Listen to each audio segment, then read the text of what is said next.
Je vous emmène avec moi essayer mon costume pour La Belle Hélène d'Offenbach, opéra dans lequel je vais être soliste au mois de mai prochain au Zénith de Dijon. La costumière a fait un travail absolument incroyable, je le pense sincèrement, avec des costumes très ancrés dans la Grèce antique. Voici le mien, moi je vais interpréter Bacchis, la suivante d'Hélène. Rien que les croquis sont vraiment sublimes et je suis très fan notamment de cette couleur violette, un violet foncé qui est vraiment original.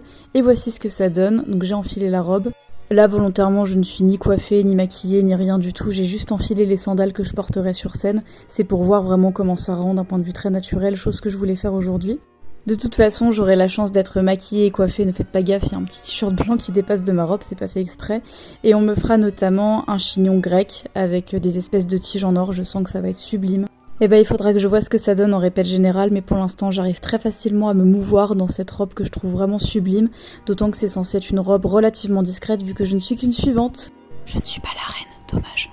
Par ailleurs, la costumière a des animaux absolument adorables, moi qui adore tout particulièrement les chiens et surtout les chats. À ce propos, c'est pas pour rien qu'aujourd'hui spécifiquement je suis allée essayer mon costume. En effet, j'ai essayé de m'organiser au mieux parce qu'en ce moment je traverse une période où j'ai beaucoup de traumatismes qui me reviennent en tête et c'est vraiment pas simple. Et de ce fait, j'ai partagé ce matin une vidéo que je vous invite à aller regarder ensuite si vous ne l'avez pas déjà vue, où je parle du fait, vraiment on ne le répète jamais assez, que les réseaux sociaux ce n'est pas la vraie vie. En effet, on a beau partager des moments très sympas de notre existence, là je vous montre quand même le costume pour ma première grande scène de ma vie. Pour autant, c'est important aussi de rappeler, sans nécessairement se dévoiler, puisque moi je ne le souhaite pas, que on est des êtres complexes et qu'il n'y a pas que du positif dans notre vie. Pour des raisons propres à chacun, voilà, c'est pas la fête tous les jours et je pense que le meilleur combat contre les adversités et contre tout ça, c'est la légèreté.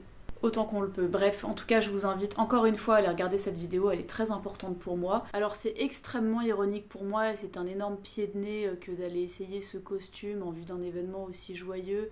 On dirait que je vais me marier. Non, là c'est pour l'opéra.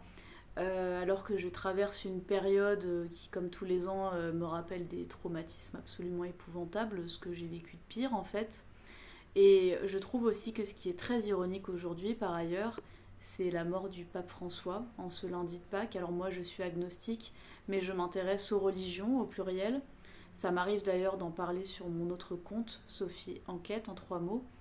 Aussi j'envoie mes pensées les plus chaleureuses à tous les chrétiens en ce jour si particulier. De manière générale, si ce contenu vous plaît, n'hésitez pas à vous abonner. Ici je parle d'art au pluriel et ma spécialité c'est notamment de chanter de l'opéra et de proposer des imitations humoristiques. J'ai également un autre compte qui s'appelle Sophie Enquête en 3 mots sur lequel j'aborde des sujets de réflexion plus ou moins légers.